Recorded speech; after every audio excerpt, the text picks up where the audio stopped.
Oh my days, people. Chelsea have only gone and done it. They've only gone and done the heist. They've only gone and pulled it off.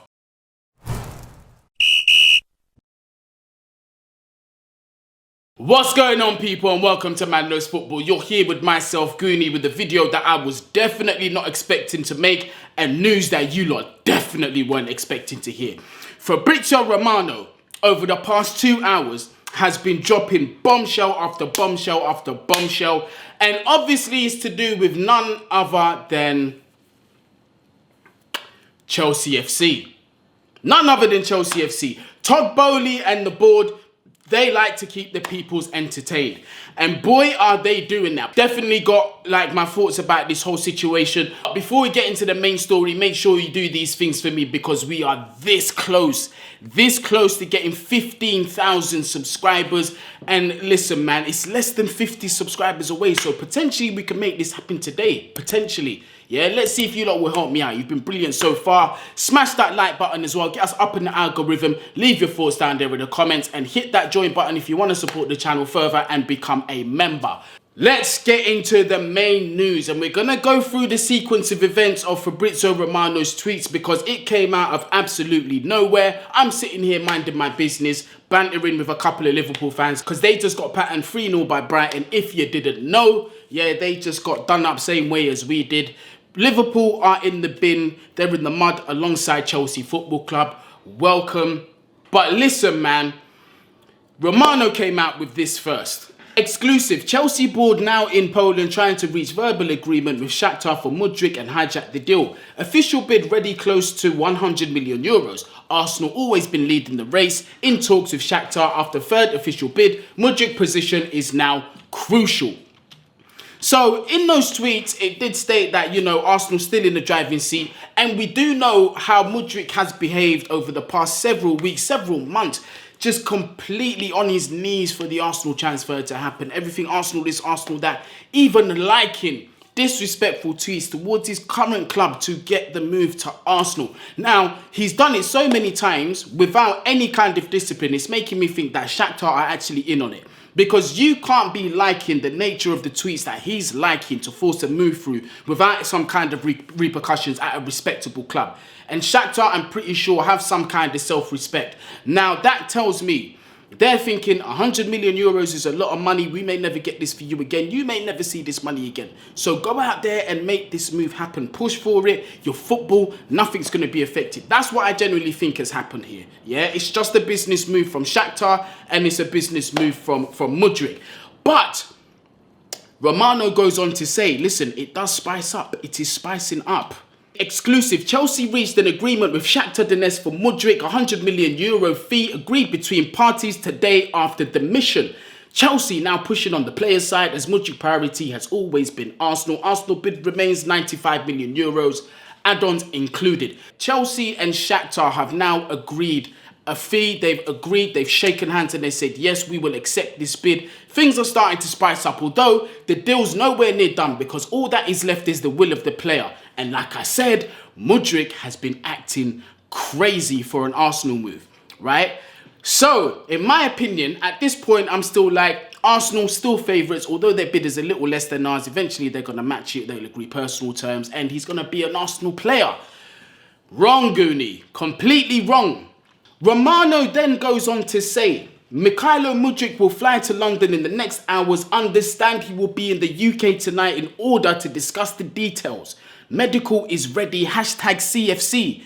That #CFC only means one thing. Chelsea pushing on long-term deal to get personal terms sealed after full 100 million euro fee. No more mention about Arsenal's bid in this tweet, and it looks like at this point personal terms were agreed between Chelsea and Mudryk. But still, I need a little bit more confirmation to believe this. But then, and Mr. David Ornstein comes out. Chelsea have reached an agreement with Shakhtar Donetsk for Mikhailo Mudryk, 70 million euros plus 30 million euros add-ons. 7-year contract agreed, leaving Turkey for London to undergo medical. Not signed yet, but done deal. So all Mudryk, according to David Ornstein's tweet, has to do is put his name on that dotted line and he'll be a Chelsea player. First of all, I did not see this coming. I am just as shocked as you are. When I saw the news progressing, I actually made a video before this because I thought, we're not going to hear anything else for the next couple of hours. But the news has been coming in thick and fast. Here I am now recording another video with an update because it's just gone crazy. Apparently, he did all of that for Arsenal, forcing that move to the Emirates, getting all the Arsenal fans happy, saying, welcome to Arsenal, Hijack Mudryk. Look at the reports from last night. They're saying that he's close to a deal. Arsenal are close to agreeing. You know, the Arsenal fans are jubilant. Right about now, it looks like he's going to be a Chelsea player. Now, that at this point in time is the only thing I take joy in. The fact that we hijacked the deal from Arsenal. Everything else outside, it stinks. We're going to start off with the player. Purely for the way he's been behaving for Arsenal and moving like that's the only club that he wanted to play for, I don't like that. Does he support Arsenal? Is his heart at the Emirates? Is he going to give it 100% at Chelsea? Who knows? Let's see. Personally, I'm tired of signing mercenaries.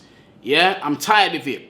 Lukaku, several others. I'm not even going to start pointing out names, yeah, outside of Lukaku, but you lot know what I mean.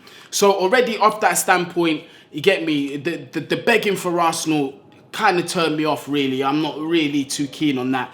Another thing is this, outside of the emotional perspective of mine, is the fact that this guy has played less than 50 professional games in his entire career. Plays for Shakhtar in the Ukrainian league, which is not the best, but at the same time, I'm not rubbishing Shakhtar because several good players have come from there. Obviously, Willian, one of our own, came to Chelsea, very successful at Chelsea Football Club. A player that I really loved watching during his time playing football. Douglas Costa had a very good career. Juventus when they were good. Bayern Munich as well, he was over there. An electric player with plenty of flair to watch. Very entertaining. I loved him. I wish we signed him at Chelsea. And obviously Fernandinho over at Manchester City, who's won trophy after trophy over there. So this ain't me rubbishing Shakhtar because with the names that I've just mentioned there, they do have players that go on from that team to win serious trophies, man. So I will put respect on their name a little bit, but I'm still not very sold. Less than 50 games, 21 years old. By this age, some players have got over 100 games. Do you know what I mean? Like, so the experience isn't really there. He does look exciting, yes, but there's still, it's a massive jump. It's a massive jump, and we've got to see if he's going to make that jump from the Ukrainian league to English league, because that price tag is going to be massive pressure on him. But let's hope it doesn't affect him. Do you know what I mean? But my main problem with this, right? Yes, we're paying 70 million euros up front, which is about 60 million pounds, I believe, if my maths is on. That's a lot of money to take from the transfer window, and we're taking that away from addressing the two priorities that we need to address as of yesterday. Can you guess which song, which broken record I'm about to put on the turntable? The CDM and right back position, and I'm even going to bring up Enzo Fernandez in this. Because for me, you lot know, priority number one, bring me that CDM. At least one. We need two, but bring me at least one this January. Number two, bring me the right back as well. Because we need a backup right back, as P is not coping on his own. We need those two things. If we don't bring those in by the end of the transfer window, this is a fail. Regardless of who comes through the door, those two positions, for me, the transfer window becomes a fail. Enzo Fernandez as well. If you're willing to obviously structurally pay 100 million for this player who wanted to join our rivals, and Enzo's thing is 120 million euros, go for that player. Because listen, I know a lot of you are saying, but Benfica already said they want the entire release clause up front or nothing. No, I don't necessarily believe that personally, and especially from the reports I read. I think that 85 million euro number would have been okay with add-ons to make up the 120 or 127. Apparently there was an agreement where both parties were happy, yeah, and Chelsea were the ones that went back on the agreement, moving like it was an opening bid. No, you should have stuck with the agreement. I don't think that deal was over. They can still put in the majority of that transfer fee and work out add-ons. They can still do it. But my concern is committing to an outlay like this. Is it going to affect deals with Enzo Fernandez, who we need more than a Mudryk right now? I understand we've got injury crisis in this squad. We need reinforcements, yes, but we needed to reinforce the midfield as of several seasons ago. That is now a critical position to address. And right now, of our knowledge, what we're seeing, it doesn't look like it's being addressed. Unless Paul Winstanley and Vivel already have their targets arranged after this deal before the 31st of January coming in, then I will be fine with that. But the problem is that we don't know that. To us fans, it looks like Chelsea are just irresponsibly spending money everywhere except the priority areas. We are seeing reports here and there. Chelsea's priority is a midfielder. Chelsea's priority is another right back, a backup right back for Reece James. But we're seeing bids going in for wingers. Yesterday it was Guni Mudryk. Apparently £26.5 million. Fortunately, he was turned down from PSV. Another player with a horrible injury record. 43 games missed, 8 games played this season, 20 years old. Over last season and this season, 43 games missed. Another injury-prone player coming in the door. Who knows if Chelsea are going to go back for that? Apparently, they want something closer to Cody Gakpo, 37.5 mil. It's affordable. Will Chelsea pull the trigger? I don't know.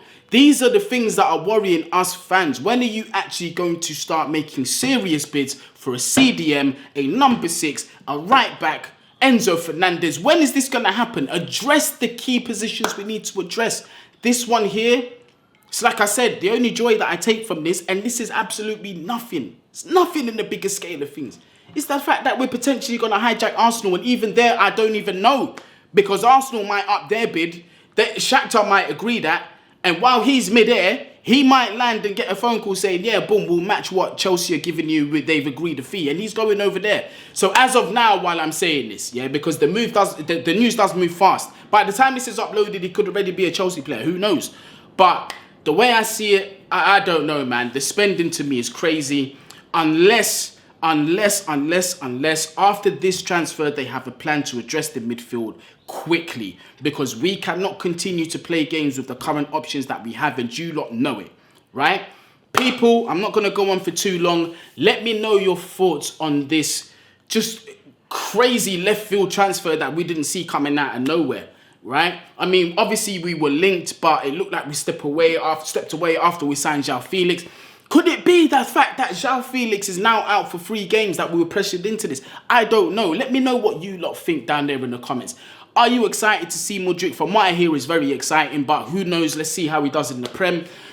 Do you think that... man, I don't even know what to ask you lot. Just let me know your thoughts down there in the comments. But please do these things for me. We're close to 15k. Smash that subscribe button. Smash the thumbs up as well. Leave your thoughts down there in the comments like I've asked you to. And also, if you want to support the channel even further, hit that join button and join one of our tiers. Do you know what I mean? And become a member.